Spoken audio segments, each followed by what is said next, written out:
I'm proud of this lamp. You ask, Dennis, why are you proud of that lamp? Well, I guess I'm really more proud of myself than of the lamp, but I'm proud of both me and the lamp.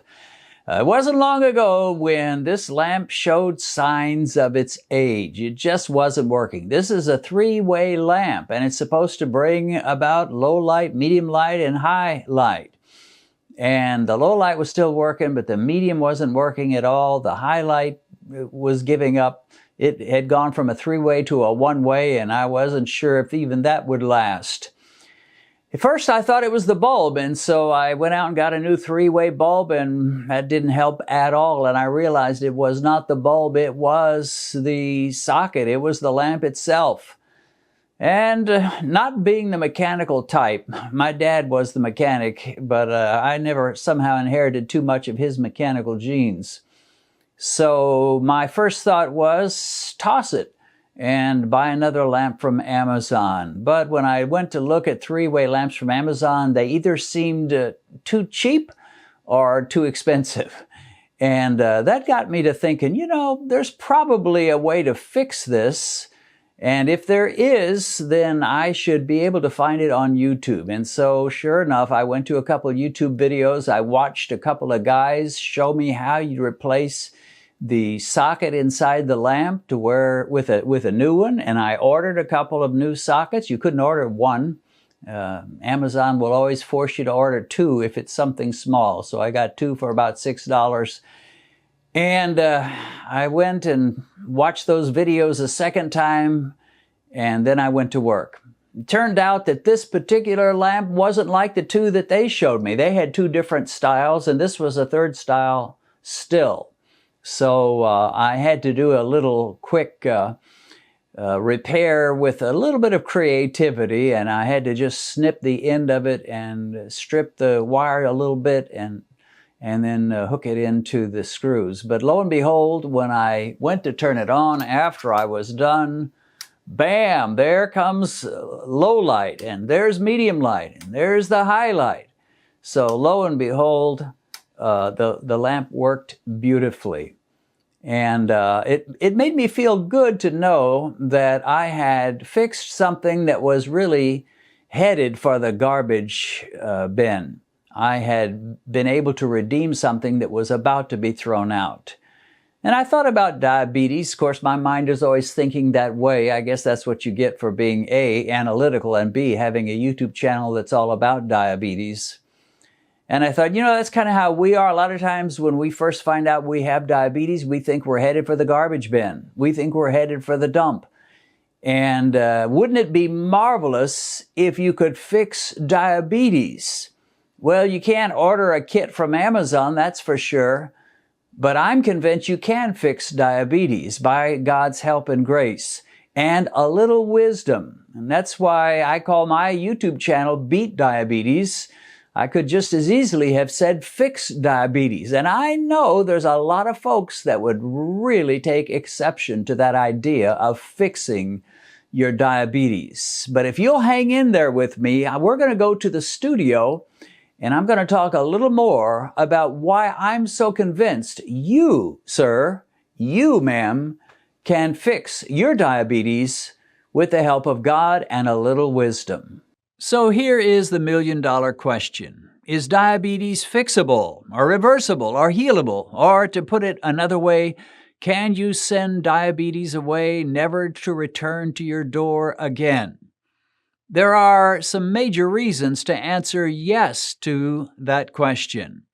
And the first consideration should be this. Has anyone ever in the history of humankind done this before? Has anyone ever had sky-high diabetes and brought their blood sugar levels down into the normal range and kept it there for years? Has that ever been done? Now, if you did some research among the diabetics throughout history and you find that out of the millions of people who've been diagnosed with diabetes, no one ever, I mean not a single person in the history of our planet and in all the nations of the world has ever turned their blood sugar levels around and brought them from ragingly high numbers like an A1C of 12 down to close to normal levels like an A1C of 5.3, 5.2. Well, if that's never happened in the history of the earth, well, I wouldn't expect that you would be the first example of that. But of course, that is absurd. Just on my little scrawny YouTube channel, we hear from and I interview diabetics all the time, thousands of them who've been able to reverse not only their high blood sugar, but frequently their diabetic complications in a year or less, and sometimes in just 3 or 4 months. It clearly is possible to bring glucose levels from very high to nearly normal by following certain protocols. It happens virtually every day. It happens to Americans and Indians and Australians and Africans and Hispanics and Asians and people from every color and culture.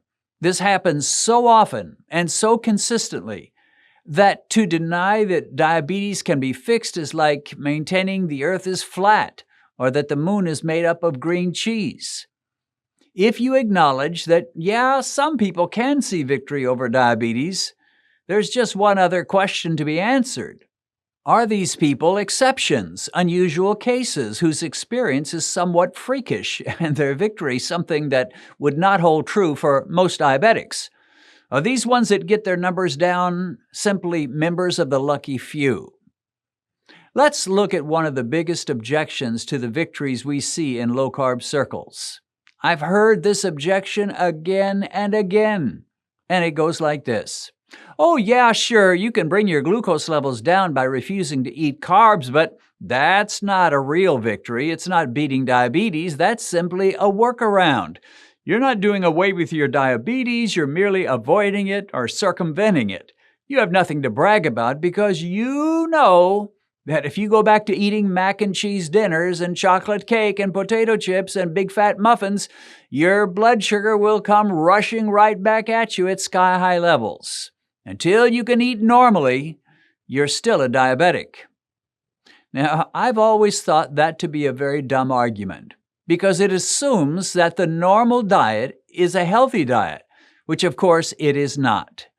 A normal diet in America and in many countries of the world, probably most, would involve eating huge mounds of dessert, enormous oversized helpings of foods of all kinds, loads of white flour pastries and products, constant large plates of pasta, and that abomination known as the continental breakfast, and all of it based on that other abomination known as the infamous food pyramid. This diet is a killer diet. It is a poisonous diet, and it involves human beings eating in a way human beings were never intended to eat. When we get sick and obese and diabetic and have high blood pressure along with our high blood sugar, and then we insist that we'll never be able to say that we're totally healed until we can go right on gorging on our donuts and cinnamon rolls and grazing on huge portions of food every day and eating our white bread sandwiches and our Little Debbie snacks and guzzling our 5 to 10 cans of soda every day and still keep ourselves healthy, that's the only way we can say we've beat diabetes? It just amazes me anybody could defend that kind of logic. The truth is we are bombarding our bodies with carbohydrates at a pace and a level men and women have never done before.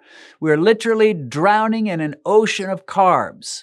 And when some doctors, nutritionists, and even a few common people like me sound the alarm and warn people that our insulin resistance and metabolic issues and obesity and high blood pressure and high blood sugar and heart disease and strokes are largely the result of this abnormal diet, it is insane for people to protest that to stop poisoning ourselves and start eating moderately and rationally, that's just a workaround, it's not a real healing, and nothing is really being fixed. Nearly all the nations of our world have discovered the convenience and the good taste of packaged carbohydrates. That's right, packaged carbohydrates. We're not overdosing on salads. We're not overdosing on chicken or steak or pork.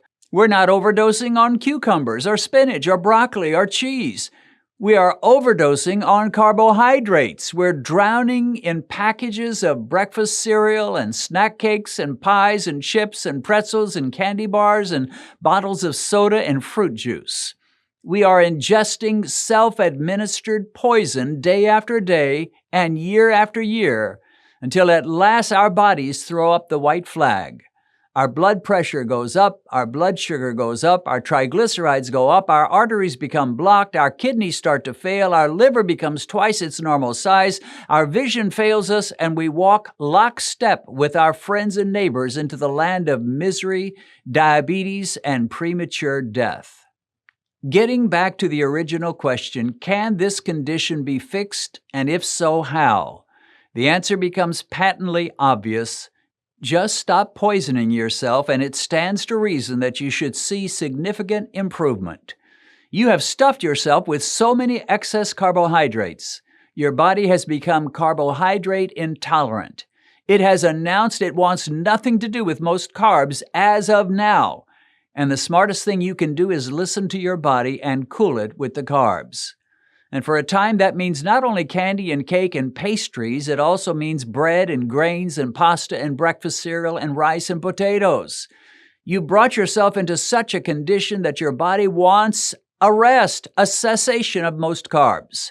Give it that rest and eat only the lowest carb foods like salads and cucumbers, green peppers, cauliflower, broccoli, avocados, and leafy greens.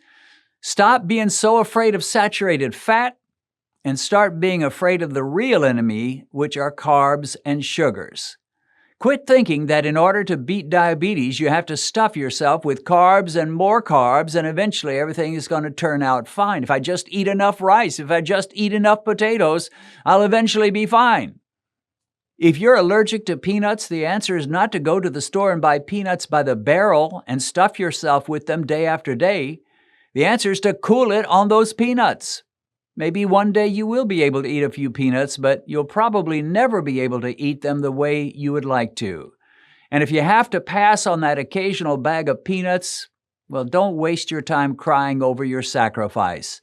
Deal with it and get on with your life. One other complaint people make about eating low carb in order to fix diabetes is that back in the 1800s, the Japanese managed to eat quite a bit of rice, and they did not have problems with diabetes. So why should we have to cut the carbs? If they could eat rice, why not us today? And the answer is this: if you could go back into the 1800s and work as hard as they did, and be as skinny as they were, and eat the kind of small portions they did, you could get away with eating rice regularly as well. Most people who eat rice today eat it in enormous amounts.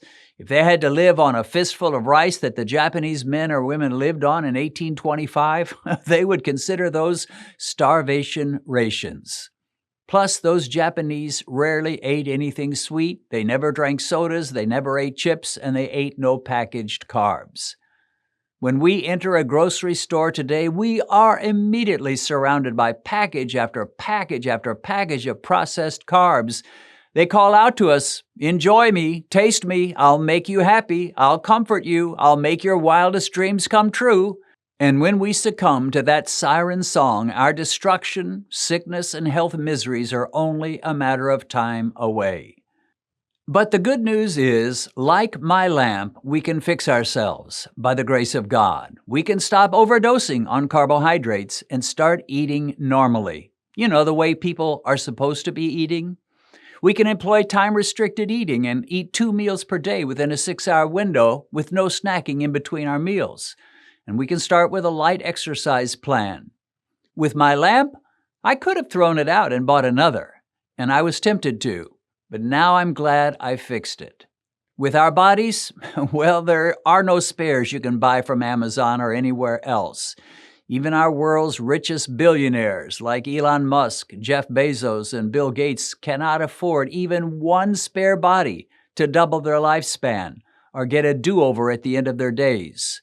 But we can fix the one body we have by simply refusing to go on poisoning ourselves. And the amazing thing is, we were so fearfully and wonderfully made by our Creator, we can often undo many years of dietary poisoning in less than a year's time of healthy and reasonable eating. You can do it, my friend. Who knows? Your best days may be still ahead of you. I want to encourage you to join Benedict and me in our home through our new podcast, Discover the Word with Den and Ben. While you drive in your car or while you walk or exercise at the gym, you can be learning the Bible through our low-key, user-friendly Bible studies. To get the information you need to listen to our Discover the Word with Den and Ben podcast, click on the link in the description.